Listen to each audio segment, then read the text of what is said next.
नमो अरिहन्ताणं नमो सिद्धाणं नमो आयर्याणं नमो उवज्झायाणं नमो लोये सव्वसारणं तीन भुवन में सा वीतराग ज्ञान जान शिव स्वरूप शिव का नमः योग समाधि। पंडित दौलतराम जी द्वारा रचित ये छह ढाला ग्रंथ है। और इसकी तीसरी ढाल में व्यवहार सम्यक दर्शन का स्वरूप चल रहा है। और व्यवहार सम्यक दर्शन का स्वरूप बताते हुए सबसे पहले ये बताया कि सात तत्वों की यथार्थ श्रद्धा, जैसा जिनेन्द्र देव ने सात तत्वों का निरूपण किया है, उनकी ज्यों की त्यों श्रद्धा करना वह सम्यक दर्शन है। अब इसमें हम लोग जो है जीव, अजीव, आश्रव, बंध, संवर और निर्जरा, इन छह तत्वों की बात कर चुके थे। और क्या इन तत्व संबंधी श्रद्धा है इसको भी समझ चुके थे। कुछ पॉइंट्स है जिन पर थोड़ी सी बात करनी है, वो पॉइंट अपन लेकर के फिर विषय को आगे बढ़ाएंगे। ये छंद एक मिनट बोल लेते हैं।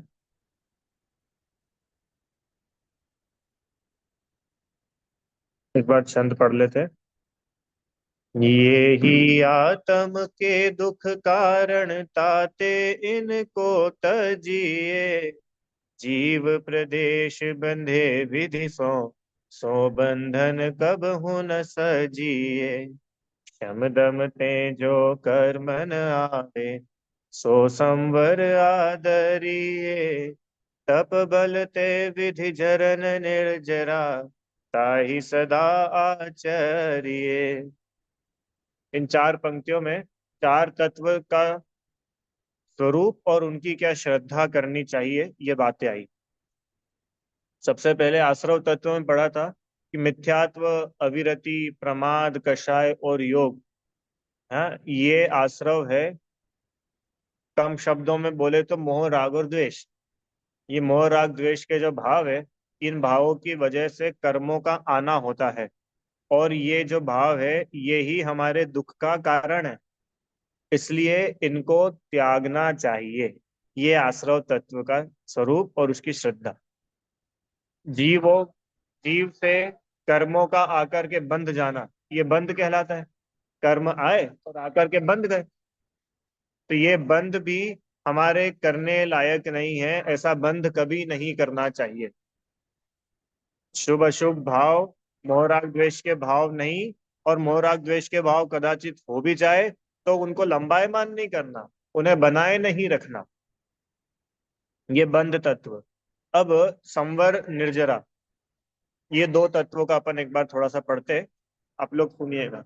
अभी पिछली जो दो तीन चार कक्षाओं में हमने बात करी कि भाई संवर से धर्म की शुरुआत होती है। आश्रव, बंध, तीन बातें हमने पढ़ी थी। शुभ भाव, अशुभ भाव और शुद्ध भाव। शुभ और अशुभ भाव, इनको अलग बोले तो पुण्य और पाप। और शुद्ध भाव माने धर्म।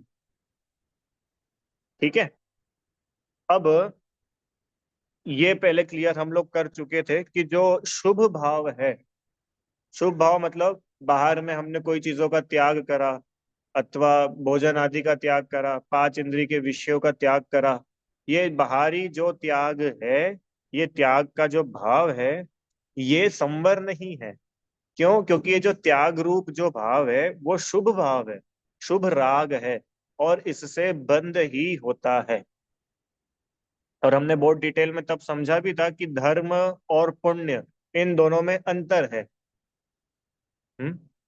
अभी कुछ दिन पहले मैंने एक व्याख्यान सुना था, बहुत अच्छा उदाहरण था, आपको भी सुनाता हूँ। तीन चीजें बाहर, ये मंदिर है ना अपना मंदिर, एक तो मंदिर के बाहर, एक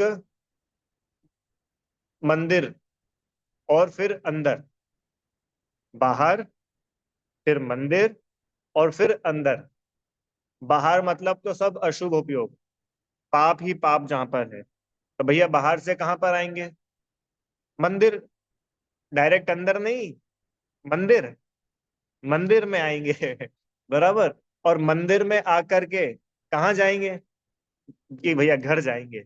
अरे घर नहीं, बाहर से मंदिर और मंदिर से अंदर। अशुभोपयोग छोड़ करके शुभोपयोग, और मात्र शुभोपयोग ही नहीं, वो शुभोपयोग काय के लिए, शुभ भाव काय के लिए, शुद्ध भाव की प्राप्ति के लिए, वीतराग भावों की प्राप्ति के लिए। बराबर, ये पूरा सिस्टम है।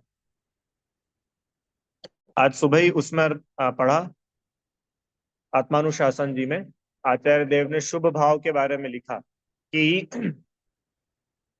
शुभ भाव किसके समान है, कि इधर तो रात्रि का अंधेरा है, और इधर दिन का उजाला है। तो रात्रि के अंधेरे और दिन के उजाले के बीच में एक चीज और होती है, क्या? वो सूरज की लालिमा।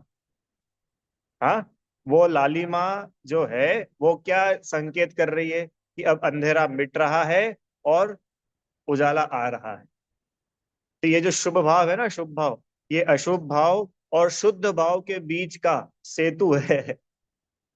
शुभ भाव ये बता रहे हैं कि अब अशुभ भाव तो होना ही नहीं, और ये शुभ भाव भी काय के लिए है, वो शुद्ध भावों की प्राप्ति के लिए। तो जो पिछली कक्षाओं में हमने इतना समझा था कि धर्म और पुण्य में अंतर है, उसका अर्थ ये नहीं था कि हम शुभ भाव छोड़ ही दे।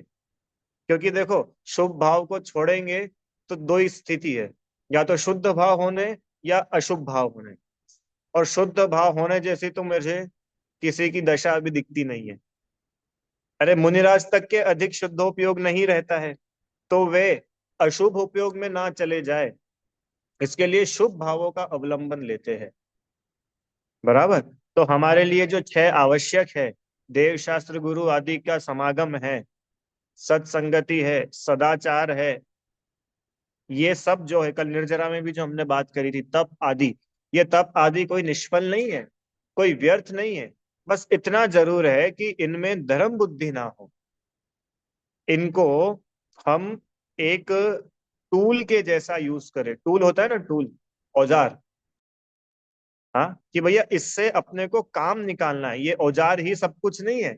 इससे तो अपने को वो काम निकालना है, आगे बढ़ना है। हम्म। तो क्योंकि देखो भाई, पाप भाव होंगे, अशुभ भाव होंगे, तो नियम से दुर्गति होगी।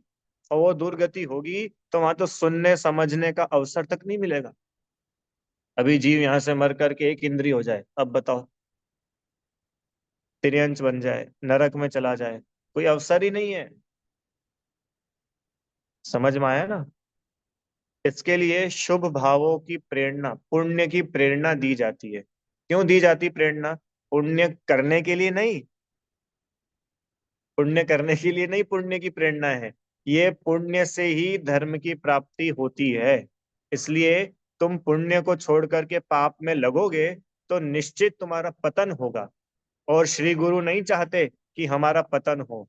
इसलिए हमारे लिए उन्होंने शुभ भाव बताए कि ये शुभ भाव है, इनके निमित्त से, इनके अवलंबन से आप सत्यार्थ, सत्या वस्तु स्वरूप समझेंगे, सच्चे देवशास्त्र गुरु को जानेंगे, पहचानेंगे, और फिर उनसे क्या आत्मा है ये समझेंगे। अब समझ रहे, एक भी चीज व्यर्थ नहीं है, सबका कोई ना कोई रीजन है। हाँ, और अगर हम बिना रीजन के कर रहे हैं तो फिर वो अपने लिए व्यर्थ है। अभी अपने कोई उद्देश्य ही नहीं करने के पीछे, बस अगर करने के लिए कर रहे हैं तो फिर उसका कोई सार नहीं निकलना। ठीक है, समझ में आया? ऐसे ही निर्जरा में लिखा, तप बल ते विधि झरन निर्जरा। तप बल ते मतलब तपस्या के बल से जो कर्मों का खिपाना, कर्मों का खिरना है, कर्मों का क्षय करना है, उसे निर्जरा कहते हैं। तो फिर कल समझा था, तप क्या होता है, कि इच्छाएं ही पैदा ना हो, इसका नाम है तप। हाँ, इच्छा निरोध तप। इच्छाएं ही अभाव, इच्छाएं ही मिट जाए, उसका नाम है तप। फिर अगला प्रश्न, कि ऐसा कैसे हो कि इच्छा ही पैदा ना हो? ये जरूर हम कर सकते कि भाई कोई इच्छा पैदा हो गई और फिर उस इच्छा का हमने कोई उपाय करा, ये कर सकते हैं। पर ऐसा कैसे हो सकता है कि इच्छा ही पैदा ना हो? प्रश्न समझ में आया ना?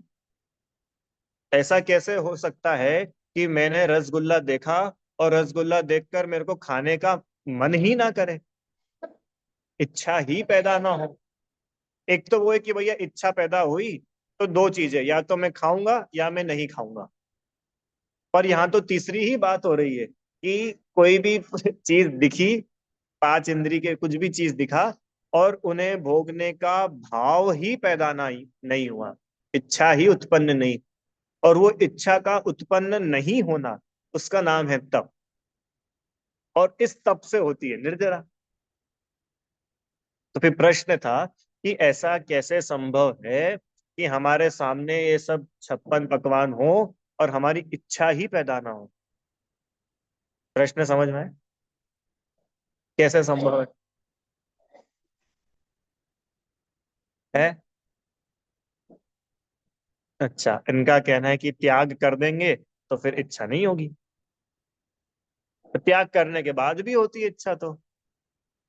हाँ, फिर वो ये है कि भाई अब त्याग कर दिया है तो अपन उस इच्छा को पूरा नहीं करते हैं, ये मान करके कि नहीं भैया अपन ने छोड़ दिया है ना, अपन ने त्याग कर दिया ना, अब अपने को ये काम नहीं करना। जैसे अभी आज अष्टमी है, आज हरि नहीं खाना, तो हरि का त्याग कर दिया। तो हरि का त्याग करने से ये गारंटी कहाँ मिल गई कि आपको हरि खाने का कोई भाव ही नहीं पैदा होएगा? अरे, आज अष्टमी है, 14 है, तो हमने हरि का त्याग कर दिया। तो त्याग करने से ये गारंटी तो नहीं हुई ना कि हमको इच्छा ही उत्पन्न नहीं होगी। त्याग करने से तो इतना हुआ कि अगर इच्छा उत्पन्न हुई तो हम वो काम नहीं करेंगे। पर इच्छा ही उत्पन्न ना हो। बोलो भैया ये तो वीतरागियों की ही होती है, हमको कैसे होएगा? वो वीतरागियों के भी कैसे हो रही है? वीतरागी भी उस पायदान पर कैसे पहुंच गए? थे तो वो हम और आप में से ही। क्या?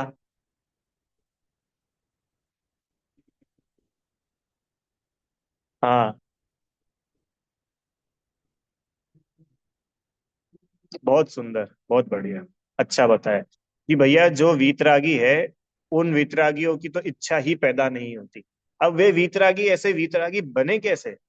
कि इस विचार से बने, इस निर्णय से बने कि इच्छाएं कितनी ही पूरी कर लो, वे कभी पूरी होती ही नहीं है। तृष्णा की खाई खूब भरी, पर रिक्त रही वह रिक्त रही। युग युग से इच्छा सागर में, प्रभु गोते खाता आया हूं। है, युग युग से इच्छाओं का सागर, इच्छा रूपी समुद्र में खूब डुबकियां लगा रहे, कहाँ इच्छा पूरी? ये तो ऐसी खाई है, इसमें जितना डालो जितना डालो, ये कभी भरती ही नहीं। अब इसको बोलते हैं सम्यक ज्ञान। अब जब ये सम्यक ज्ञान होगा तो अब इच्छाओं का नेचर समझ में आ जाएगा कि भैया ये इच्छा है, पूरी करने से तो मिटने नहीं वाली है।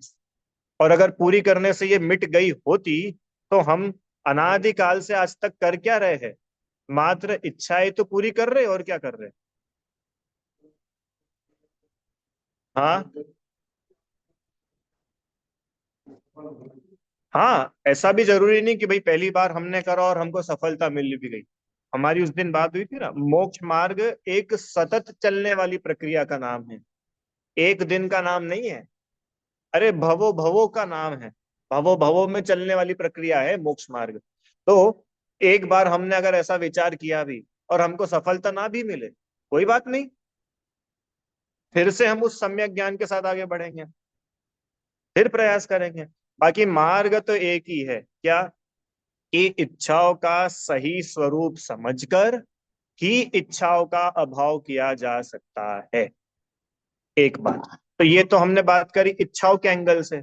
अब थोड़ा अपनी बात भी कर ले कि ये आत्मा जो इच्छा कर रहा है, क्या सच में इसको उन चीजों की जरूरत है? हम्म, संदीप भैया। क्या मुझ आत्मा को रसगुल्ले की जरूरत है? उदाहरण, रसगुल्ला जो कुछ भी हो सकता है। नहीं है। आत्मा को आत्मा बना रहने के लिए काय की आवश्यकता है? कुछ भी नहीं चाहिए। आत्मा अपने में पूर्ण है। कल उदाहरण लिया था हीरे का, हीरा खदान में पड़ा हुआ हीरा हो, या फिर ज्वेलरी की शॉप पे रखा हुआ एकदम चमचमाता हुआ हीरा हो।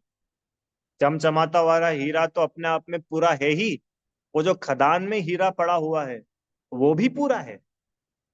बाहर से कुछ ला करके उसमें डालना नहीं है, वो पूरा है।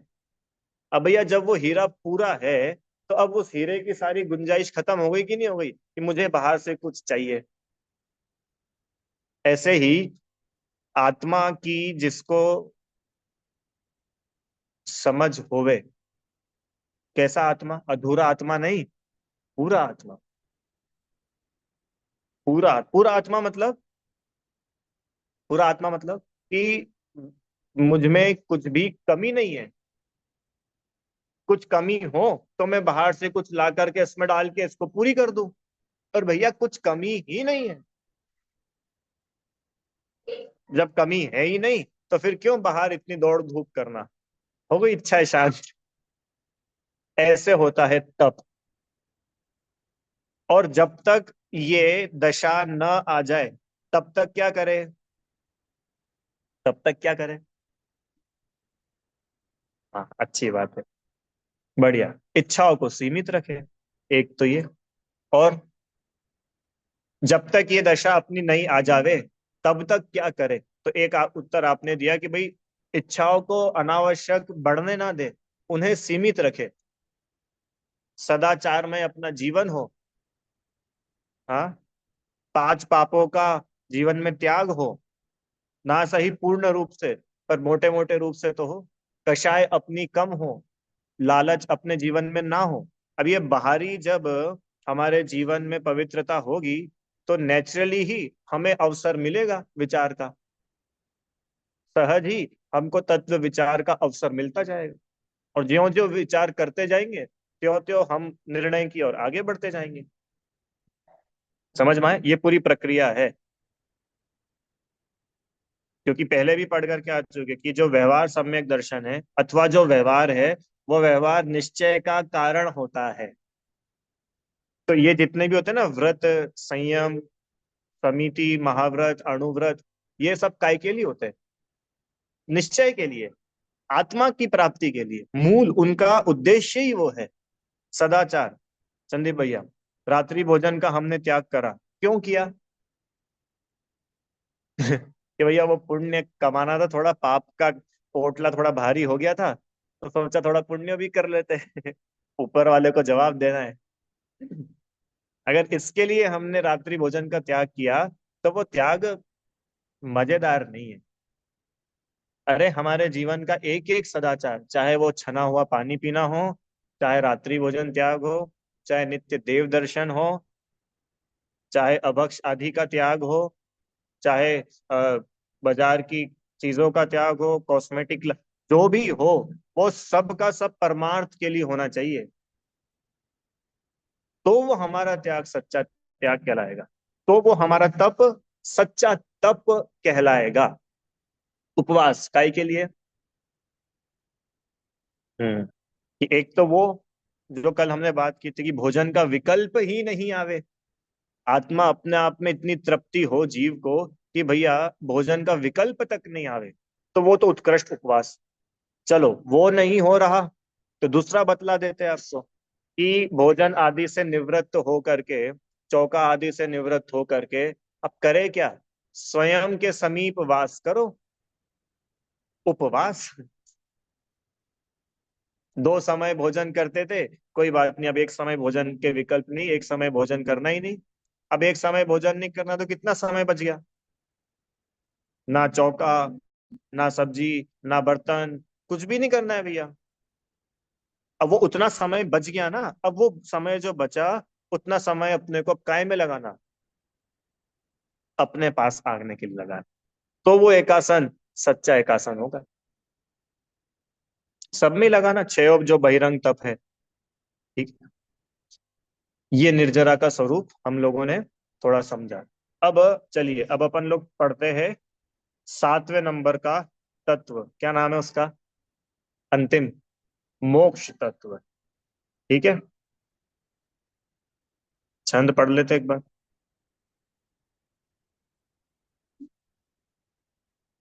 सकल कर्म ते रहित अवस्था, सो शिव थिर सुखकारी। यह विधि जो सरधा तत्वन की, सो समकित व्यवहारी। देव जिनेन्द्र गुरु परिग्रह बिन, धर्म दया जुत सारो। ये हुमान समकित को कारण, अष्ट अंग जुत धार। ये जो 10वां छंद है, ये 10वां छंद दो भाग में बटा हुआ है। ऊपर की दो लाइन अलग और फिर बाद की दो लाइन अलग। ऊपर की जो दो लाइनें हैं, उसमें पहली लाइन में तो जो आखिरी बचा है मोक्ष तत्व, वो मोक्ष तत्व का स्वरूप बताया। क्या? सकल कर्म तय रहित अवस्था, सो शिव फिर सुखकारी। हाँ, सकल कर्म तय रहित अवस्था, किसकी अवस्था की बात चल रही है? हाँ, तो कौन की अवस्था? कर्मों से रहित अवस्था किसकी? जीव की। जीव की बात चल रही ना, बात किसकी चल रही है? जीव की बात चल रही। तो उस जीव की कैसी अवस्था? कि सभी कर्मों से रहित। अभी तक तो कर्मों से बंधा हुआ था, पर अब ऐसी अवस्था आ गई है कि अब सारे ही कर्म, घाती अघाती, ज्ञानावरण, दर्शनावरण, मोनी, वेदनी, यंत्रा, आयु, नाम, भूत, सारे सारे कर्म, सकल कर्म ते रहित अवस्था। कैसी अवस्था मिल गई अब? सभी कर्मों से रहित। उसको बोलते हैं मोक्ष। तो शिव, उसको बोलते हैं मोक्ष। शिव मतलब मोक्ष। मंगलाचरण में भी बोला था शिव स्वरूप शिवकार। शिव का अर्थ है, हाँ, मोक्ष। सभी कर्मों से रहित जो अवस्था है जीव की, उस अवस्था का नाम है मोक्ष। वो कैसा है मोक्ष? स्थिर। सो शिव थिर। थिर मतलब स्थिर। अब वो मोक्ष प्रकट हुआ, वो सकल कर्मों से रहित अवस्था आई। अब वो हमेशा रहेगी। ऐसा नहीं है चले आना प्रभु जी चले आना। क्यों? कभी वीर बन के, महावीर बन के, गाने में कितना अच्छा लगता है। आएंगे भगवान आएंगे कभी। अगर भगवान लौट करके आ जाए तो बताओ कितनी गड़बड़ है। कि भैया बोर हो गए थे ऊपर सिद्धशिला में, सोचा यहाँ पे आके देख ले क्या चल रहा है। हम्म? अपनी भक्ति सुन के, अच्छा सच्चा भक्त ऐसी भक्ति करे तो सच्चे भक्त की तो भगवान को सुननी पड़ेगी क्यों? सच्चे भक्त की तो सुननी पड़ेगी ना भगवान को। वीर बन के, महावीर बन के, अरे कोई बन के चले नहीं आएंगे। तुमको ही मिलना हो तो तुम चले जाओ ऊपर। वहां मिलेंगे भगवान। भगवान लौट करके क्यों आएंगे भैया?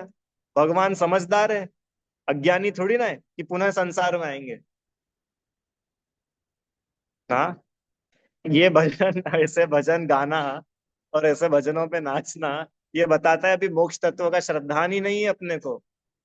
भाई साहब, मोक्ष माने स्थिर। मोक्ष माने अब वापस लौट करके नहीं आना है। अब जो सुख मिल रहा है, वो सुख अब ऐसा नहीं है कभी मिलता है कभी नहीं मिलता है। अनंत, अनंत, अनंत, एक जैसा। छठी डाल में लिखा अंतिम अंतिम में, रही है अनंता अनंत काल यथा तथा शिव परिणय। छठी ढाल में आएगा। इतनी गजब है वो मोक्ष अवस्था। अरे मोक्ष अवस्था, मोक्ष अवस्था तो दूसरी तरफ से बोल रहे हैं। हम तो ये बताना चाह रहे हैं कि वो आत्मा कितना गजब का है कि जिस आत्मा के आश्रय से वो मोक्ष मिल रहा है। अच्छा, ऊपर मोक्ष, ऊपर माने मोक्ष में क्या बचता है? जैसे यहाँ पर मैं जीव हूं, तो यहाँ पर तो मैं कैसा जीव हूं कि शरीर के साथ हूँ, कर्मों के साथ हूँ, मोह राग द्वेष के साथ हूँ, कषाय के साथ हूँ। अभी अपन लोग सब ऐसे ही है ना, अपने अंदर सब मोह राग द्वेष भी है, कषाय है, सब है, पुण्य का भाव है, पाप का भाव है, सब अपने अंदर चलता है। और ऊपर जो सिद्धालय में सिद्ध भगवान विराजमान है, मोक्ष तत्व, जो जिन्होंने मोक्ष प्राप्त कर लिया है, अब उस जो मोक्ष की जो अवस्था है, वो मोक्ष की अवस्था में अब क्या है, क्या बचा वहां पे है? हाँ, क्या है कि भैया वहां तो जैसा आत्मा होता है बस वैसा ही रह गया। और बाहर से जितना भी डेकोरेशन था, गंदगी थी, कर्म थे, राग द्वेष था, वो सब का सब छट गया। हाँ, क्यों अच्छाई क्यों मिटी? अच्छाई तो रह गई। क्या? हाँ, पाप रूप सारे कर्म तो नष्ट हो ही गए, पुण्य रूप भी जो कर्म थे वो भी नष्ट हो गए, समोशरण भी नहीं है, वो 500 धनुष वाला शरीर भी नहीं है, और वो 12 सभाएं, और वो इतने गणधर, कुछ भी नहीं है। कुछ भी। क्या है भैया वहां पे? आनंद, आत्मा। और अंतिम शब्द देखो, ऐसा जो मोक्ष है वह सुखकारी। ये मोक्ष तत्व की श्रद्धा, हर लाइन के अंत में उन्होंने उस तत्व की श्रद्धा लिखी है। सो संवर आदरिये, तब बलते विधि जरण निर्जरा ताई सदा आचरिये। ऐसा ही मोक्ष की क्या श्रद्धा करो कि ये जो मोक्ष है ये सुखकारी है। अब प्रश्न, भैया कैसे सुखकारी हो सकता है? ना उनके पास में कोई टीवी है, ना ऊपर कोई मोबाइल है, ना कोई नई नई डिजाइन के गहने हैं, ना अच्छे अच्छे कपड़े हैं, ना खाने पीने की इतनी सारी चीजें हैं, कुछ भी नहीं है और सुखी। ऐसा कैसे हो सकता है? हमको तो मोक्ष के सुख की कोई श्रद्धा नहीं हो रही भैया। क्यों? ऊपर कुछ मिलता हो, लड्डू पेड़ा बंटता हो तो भाई हम जाए ऊपर। बताओ, कुछ है ही नहीं वहां पे। समझ में आ रहा है क्या? मोक्ष तत्व की श्रद्धा क्या है कि सकल कर्म ते रहित अवस्था। अब वो जीव जो है वो सभी कर्मों से रहित हो ही गया है, तो अब उसको काय की इच्छा बची? उसको किसकी आवश्यक? कुछ भी नहीं बची। आत्मा परिपूर्ण और अपने आप में टोटली इंडिपेंडेंट है, स्वाधीन है। इससे एक चीज समझ में आती है कि हमें सुखी होने के लिए किसी दूसरे की जरूरत ही नहीं है। और सुख के नाम पर अगर हम किसी दूसरे को खोज रहे हैं तो ये अपनी मिस्टेक है, ये अपनी गलती है, भूल है। सही सही बताइएगा सब अपना ईमानदारी से कि हम दुखी है और हमको सुखी होना है, तो सुखी होने के नाम पर अपने को क्या लगता है, क्या दिखता है? सुखी होने के नाम पर अंकल जी, अपन बड़े परेशान हैं, बहुत दुखी है, अब अपने को सुखी होना है, तो सुखी होने के नाम पर अपने को क्या सबसे पहले दिमाग में आता है? क्या आता है कि देखो भैया, अभी तो है ना बहुत थोड़ी स्थिति अच्छी नहीं है हमारी, थोड़ी गरीबी है। अभी हमारा बेटा थोड़ा पढ़ लिख जाएगा, वो अमेरिका में जॉब करने लगेगा, फिर वहां से वो पैसे भेजेगा, तब हम सुखी हो जाएंगे। अभी शरीर में बहुत परेशानी है, क्या बताए, ऐसी ऐसी बीमारियां लगी है, एक बार ये बीमारी दूर हो जाए तो थोड़ा सुखी होऊंगा। हाँ, बोलो। सुख के नाम पर अपने को क्या दिखता है? सुख के नाम पर क्या दिखता है? सुख के नाम पर अपने को नई नई डिजाइन के कपड़े दिखते हैं, सुख के नाम पर अपने को शॉपिंग दिखती है, सुख के नाम पर हमको मूवीज दिखती है, सुख के नाम पर हमको अच्छे अच्छे व्यंजन दिखते हैं, डोसा, इडली, सांबर, मक्खन बड़े, जलेबी। सुख के नाम पर क्या दिखता है? ये दिखता है कि ये खाऊंगा तो मजा आ जाएगा। मतलब हमने हमारा सुख गिरवी रखा है। कहाँ गिरवी रखा है? बाहर, रुपए पैसों में, मकान में। भैया देखो, बाहर जाते ना तो बहुत परेशान हो जाते हैं, अपने घर में रहते तो अपन सुखी रहते। बाहर जाओ, पता नहीं व्यवस्था मिले ना मिले, कैसे कमरे मिलेंगे, कैसा भोजन व्यवस्था होगी, तो क्या करते हैं भैया, अपन तो अपने घर में ही अच्छे। मैंने अपने को सुख का आधार क्या दिख रहा है? घर। दिख रहा है कि नहीं दिख रहा है? और यहाँ लिखा है कि सभी कर्मों से जो रहित अवस्था, जैसी जो मोक्ष रूप अवस्था है, वो सुख रूप है। अब मोक्ष में तो कुछ भी नहीं है, और मोक्ष सुख रूप है। इससे ये समझ में आता है कि जहां हमने सुख मान रखा था, वहां सुख था ही नहीं, हम ठगा रहे थे। संदीप भैया, कहाँ कहाँ पर है सुख? अब सब लोग अपना अपना देखना, अपने को काय काय में लगता है। किसी को साड़ियों में लगता होगा, किसी को दुकान में लगता होगा, किसी को ग्राहकों में लगता होगा, किसी को बच्चों में लगता होगा, किसी को माता पिता में लगता होगा, किसी को पति में, किसी को पत्नी में, किसी को गाड़ियों में। इनमें ही तो लगता है हमको। और वे बोल रहे हैं कि मोक्ष में तो ऐसा कुछ भी नहीं है, फिर भी वे सुखी है। इससे ये समझ में आता है कि सुखी होने के लिए ये सब चीजें नहीं चाहिए, उल्टा इन सब चीजों का त्याग चाहिए। समझ में आया?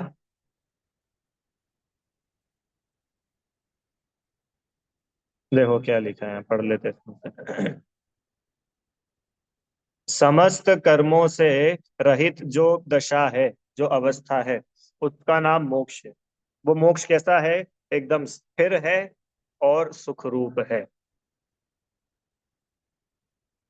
स्थिर है मतलब अब कभी भी मोक्ष रूप जो अवस्था प्रकट हुई है, उसका कभी भी अभाव नहीं होने वाला, कभी अभाव नहीं होगा।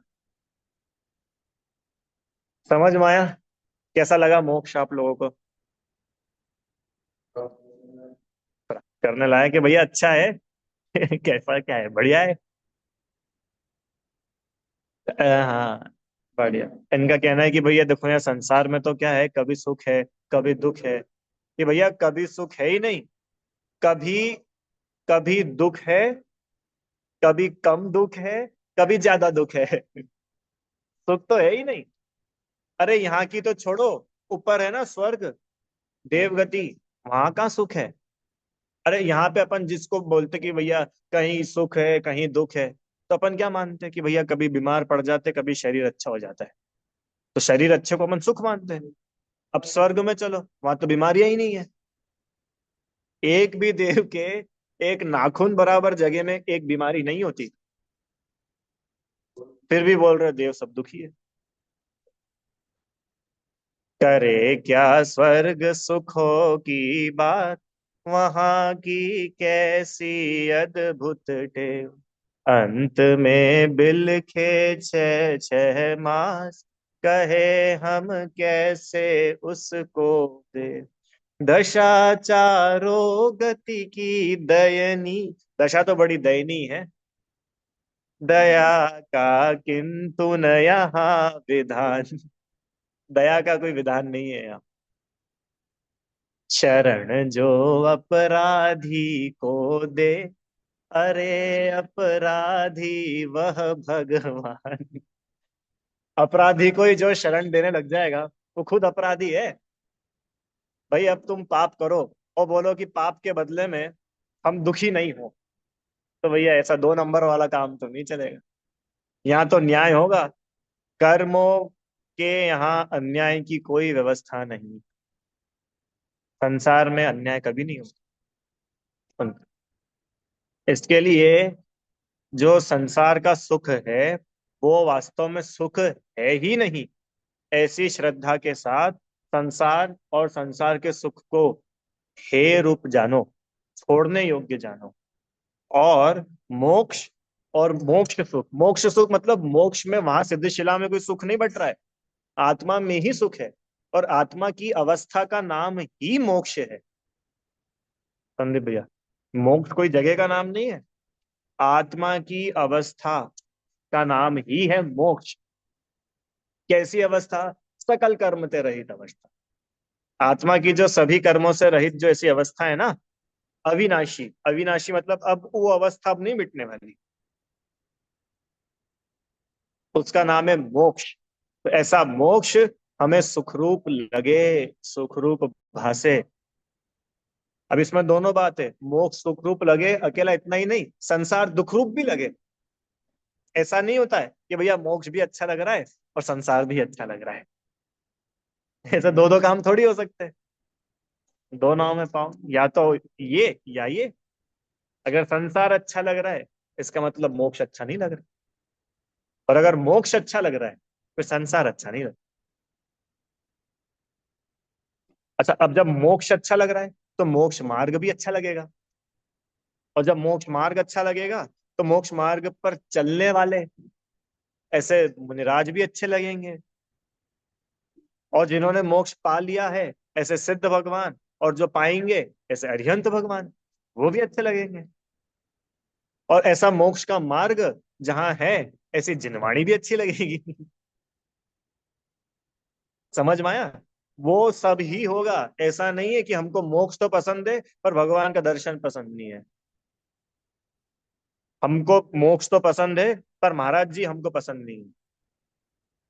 महाराज महाराज वगैरह को अपन नहीं श्रद्धा, अपनी महाराज जी पे श्रद्धा नहीं है, पर अपने को मोक्ष तो पसंद है। ऐसा थोड़ी होगा। अरे अगर मोक्ष पसंद है तो मोक्ष मार्ग पर चलने वाले वे दिगंबर वीतरागी मुनिराज, वो भी आपको पसंद होंगे। आपको समझ में आ रहा है?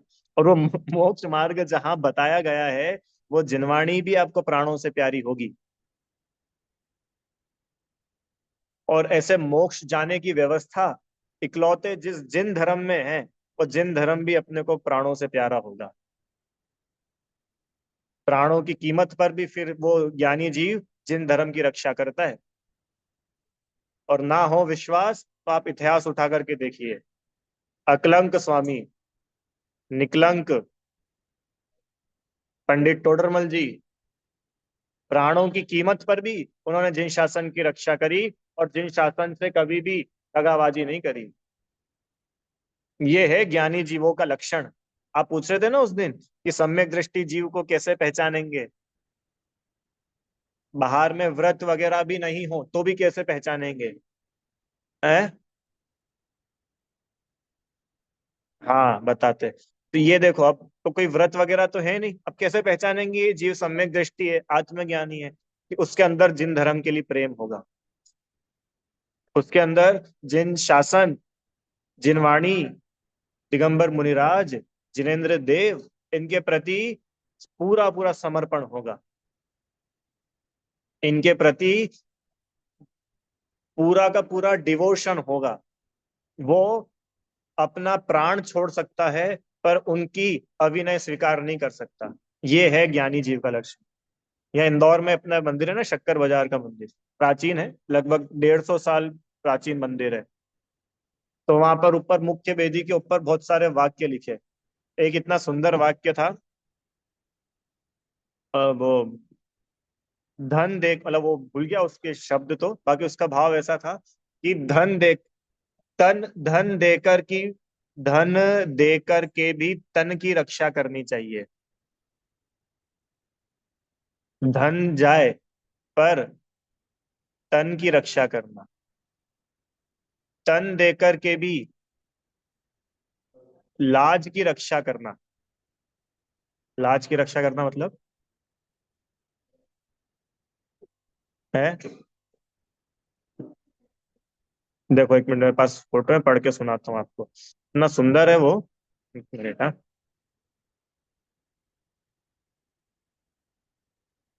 नहीं हो रहा।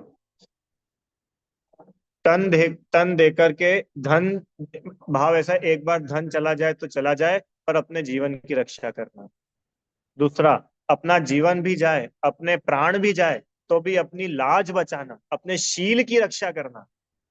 और सुनो, तीसरी बात, धन भी चला जाए, तन भी चला जाए, और अगर लाज भी खोनी पड़े, खो देना, और जिन धर्म की रक्षा करना। ऐसा वो भाव था उसका। पूरा दोहा लिखा हुआ है, बहुत सुंदर। हम्म। पंडित टोडरमल जी, हाथी के पैर के नीचे दबवा के मरवा दिया राजा ने। हम्म। अकलंक स्वामी, बौद्धों ने निकलंक देव और एक और जो उनके साथ में थे, उनकी हत्या करा दी, मार डाला सैनिकों ने। प्राणों की कीमत देने पर जिनवाणी लिपिबद्ध हुई। तो ये है ज्ञानी जीवों का लक्षण। अब ऐसे ज्ञानी जीवों के प्रति हमारे चित्त में भक्ति होनी चाहिए। उनके प्रति हमारे मन में कोई बुरा भाव नहीं होना, सपने में भी नहीं होना। सपने में भी देव शास्त्र गुरु ये सर्वोत्कृष्ट है। सर्वोत्कृष्ट। अब अगली लाइन यही आने वाली है। देखो क्या लिखा, पढ़ो। यह विधि जो श्रद्धा तत्वन की, सो समकित व्यवहारी। व्यवहार सम्यक दर्शन की बात चल रही है। तो यह विधि मतलब इस प्रकार से जो तत्वों की श्रद्धा है। भैया किस प्रकार से तत्वों की श्रद्धा? किस प्रकार से? कि जीव और अजीव को समझ करके ये श्रद्धा करो, मैं जीव हूं और अजीव मैं नहीं हूं। ये श्रद्धा। आश्रव को जान करके ये श्रद्धा करो, ये छोड़ने लायक है, दुख रूप है। बंध को समझ करके ये श्रद्धा करो कि ये बंध से अपना अहित होता है। संवर को समझ करके ये श्रद्धा करो कि ये संवर मेरे भले की चीज है। कर्मों का आना रुकना ये अपने फायदे का काम है, ये ग्रहण करने लायक है। निर्जरा को पढ़ करके ये श्रद्धा होनी चाहिए कि ये निर्जरा से मेरा हित है। कि निर्जरा मेरे भले की है। और मोक्ष तो है ही, जिसकी सब लोग काम कर रहे, वो मोक्ष के लिए तो कर रहे। जे त्रिभुवन में जीव अनंत, सुख चाहे दुखते भयवंत, पहली ढाल में बोला। फिर तीसरी ढाल में भी बोला, आत्म को हित है सुख, सो सुख आकुलता बिन कहिए। आकुलता शिव माही, न ताते शिव मग लाग्यो चाहिए। इसलिए वो मोक्ष में आकुलता नहीं है और सच्चा सुख निराकुलता में है। इसलिए वो मोक्ष की श्रद्धा तो भैया करो ही सही। इस प्रकार से जो सात तत्वों की श्रद्धा करता है, वह व्यवहार सम्यक दृष्टि कहलाता, व्यवहार सम्यक्त्व कहलाता। और इस व्यवहार सम्यक्त्व के साथ फिर जो आत्मलीन आत्मा की श्रद्धा है, वो निश्चय सम्यक दर्शन। समझ में आया? चलो अब इसी छंद की अगली दो पंक्तियां पढ़ते हैं। देव जिनेन्द्र गुरु परिग्रह बिन, धर्म दया जुत सारो। ये हुमान समकित को कारण, अष्ट अंग युत धारो। देव जिनेन्द्र गुरु परिग्रह बिन, ये बहुत गजब है। हालांकि दूसरी ढाल में पढ़ चुके देव शास्त्र गुरु, फिर भी सम्यक दर्शन के लक्षण चल रहे। तो सबसे पहले तो ये बताया कि सात तत्वों की यथार्थ श्रद्धा, उसको सम्यक दर्शन बोलते हैं। अब दूसरा बात, देव शास्त्र गुरु धर्म। सच्चे देव, सच्चे शास्त्र, सच्चे गुरु और सच्चा धर्म, इनकी श्रद्धा। सच्चे देव की श्रद्धा क्या होती है? पहले पता भैया देव होते कौन है? यहाँ तो एक शब्द में लिख दिया, देव जिनेन्द्र। तो जिनेन्द्र देव है। कैसे है वो जिनेन्द्र देव? वीतरागी है, सर्वज्ञ है, हितोपदेशी है, जिनमें किसी प्रकार का कोई दोष नहीं है, जिनमें राग नहीं पाया जाता, जो ऐसे नहीं है कि भक्तों को तो आशीर्वाद दे और जो भक्ति ना करे उसको श्राप दे, जो हिंसा नहीं करते हैं, जो वरदान नहीं देते हैं। अरे जो कुछ नहीं करते हैं और नहीं करते हुए भी सब कुछ कर देते हैं। करते तो कुछ नहीं है ना? आप नहीं देते कुछ भी, पर भक्त आपसे ले लेते हैं। दर्शन कर, उपदेश श्रवण कर, तत्व ज्ञान को पा लेते। कि भगवान आप तो कुछ नहीं देते, ये तो पक्की बात है, पर आपके जो भक्त है वो आपके भक्त आपसे लेकर के चले जाते हैं कि भैया जब हम कुछ दे ही नहीं रहे हैं, फिर भक्त लोग क्या लेके जा रहे हैं हमारे पास में से, कि आपका दर्शन करते हैं, आपका उपदेश सुनते हैं, तत्व ज्ञान मिल जाता है, मोक्ष मार्ग मिल जाता है। अकेले भगवान का दर्शन करे जीव ईमानदारी से, उसको सम्यक दर्शन हो जाता है। देखो अपने लिखा ऊपर, जिसे देखते सहज दीखता सबसे सुंदर आत्म स्वरूप। कैसी सुंदर जिन प्रतिमा है, कैसा सुंदर है जिन रूप, जिसे देखते सहज दीखता सबसे सुंदर आत्म स्वरूप। इतने सुंदर जिनेंद्र देव, अकेला शरीर ही नहीं, उनका रूप भी इतना सुंदर है। हाँ, उनके गुण, और उनको अरिहंत भगवान को जो जीव जानता है, पहचानता है, श्रद्धा करता है, वो जीव आत्मा को जानता है, उसका मोह नष्ट होता है। ऐसा नहीं हो सकता कि भाई मोह तो नष्ट हो गया पर अरिहंत की श्रद्धा नहीं है। भगवान भगवान को अपन नहीं मानते, पर सम्यक दृष्टि हम है, नहीं होता। वो पूजा वगैरह तो हम नहीं करते, हम तो बस घर में बैठे रहते, हम है सम्यक दृष्टि। ऐसा नहीं होता। अरे जो सम्यक दृष्टि जीव है, ज्ञानी जीव है, उसको भी उसकी भूमिका के हिसाब से जितना उसके राग है ना, उसको जिनेंद्र देव आदि के दर्शन भक्ति पूजन सबके भाव आते ही आते हैं। अरे जहां से आपको ये सब चीजें मिली है, आपको उनके लिए थैंक्स की फीलिंग नहीं आएगी? जिन जिनेंद्र देव के माध्यम से, जिस जिनवाड़ी माता के पढ़ करके मैं आत्मा हूं ऐसा मैंने सीखा, ये मैं पेट से सीख करके तो नहीं आया था। अच्छा, पेट से भी पिछले जन्म में भी सीख करके आया हूँ, तो भी सीखा तो जिनदेव के माध्यम से ही है ना, जिनवाणी के माध्यम से ही है ना। तो ऐसे जिनदेव, जिनवाणी, जिन गुरु, जिन धर्म, जिस जीव के अंतरंग में इनके प्रति भक्ति ही नहीं है, उसको हम क्या सम्यक दृष्टि बोलेंगे? जिस जीव को वीतरागी जिनेंद्र देव, सरागी की बात नहीं कर रहा हूं, अब सुनना ध्यान से, जिस जीव को वीतरागी जिनेंद्र भगवान में भी अंतर दिखता हो, उस जीव को क्या सम्यक दृष्टि बोलेंगे? कंटिन्यू। जिन बिंब में अंतर दिखता हो, जिन बिंब में अंतर दिखता हो मतलब, जिन बिंब में अंतर दिखता हो मतलब, जिन बिंब मतलब जिनेंद्र भगवान, जिनेंद्र भगवान की मूर्ति। हमारे लिए तो यही जिनेंद्र देव है, साक्षात तो अरिहंत भगवान अभी है नहीं। जिन प्रतिमा जिन सारखी, जिनेंद्र देव की प्रतिमा जिनेंद्र भगवान सरीखी है, इनमें और ये प्रतिमा में कोई अंतर नहीं है। इनमें प्रतिष्ठा हुई है, प्रतिष्ठा, बराबर। ऐसा नहीं है कि वो सिद्धशिला से भगवान उतर के प्रतिमा में घुस गए, वो तो वही है। पर ये प्रतिष्ठा है कि अब ये भी अगर साक्षात जिनेंद्र देव होते तो बिल्कुल ऐसे होते। हम्म।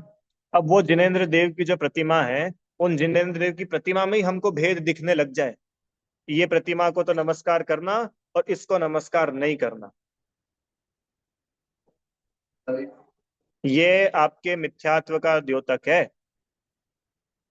ज्ञानी सम्यक दृष्टि जीव तो ऐसा नहीं होता है, फलाने को तो करेंगे और इसको नहीं करेंगे। समझ रहे हो आप?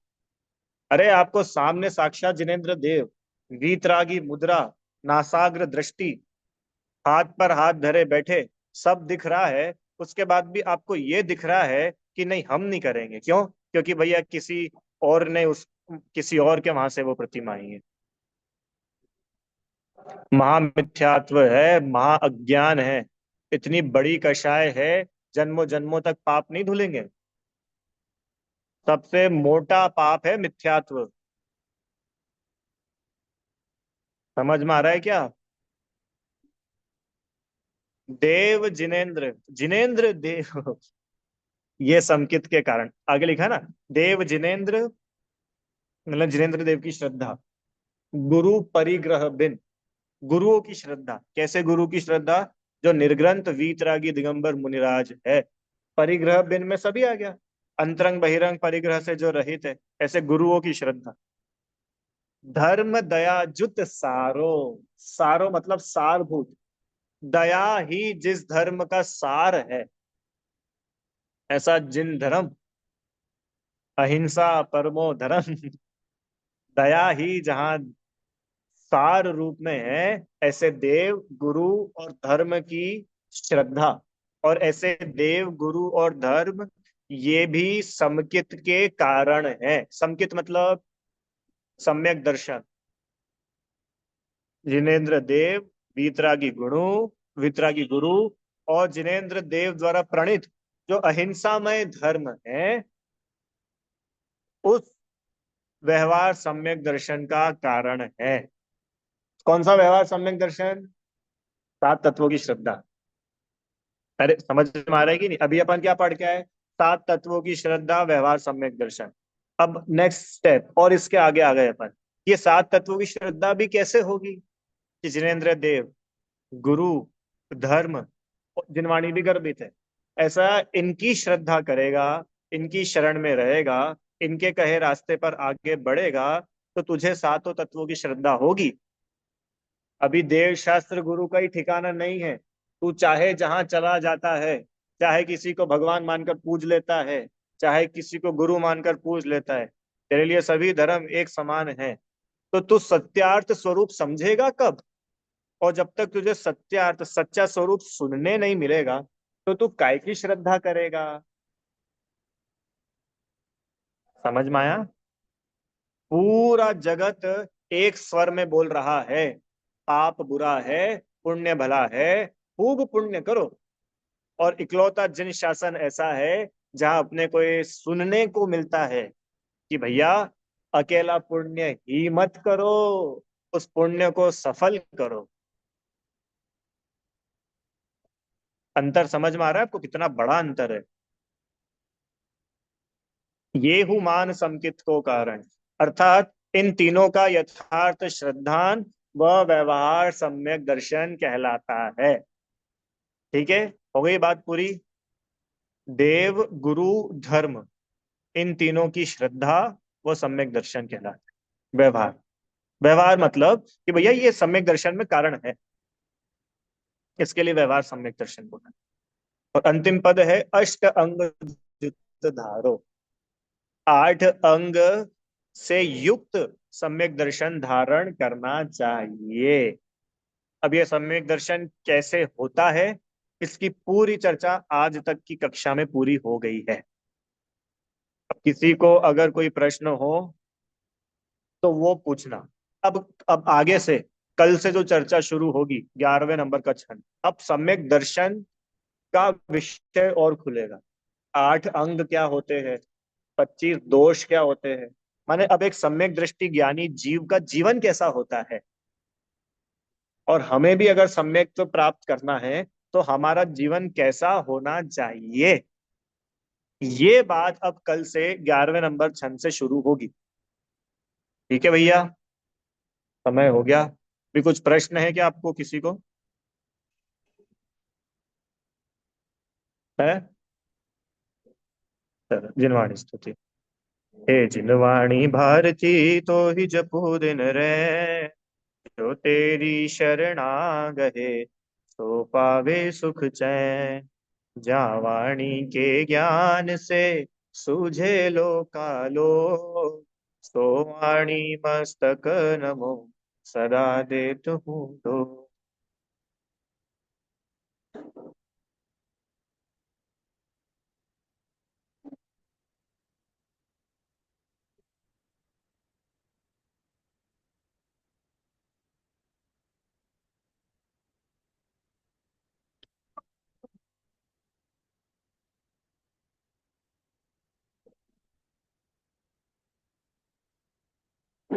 जय बोलिए द्वादशांग चिलवानी माता की जय हो।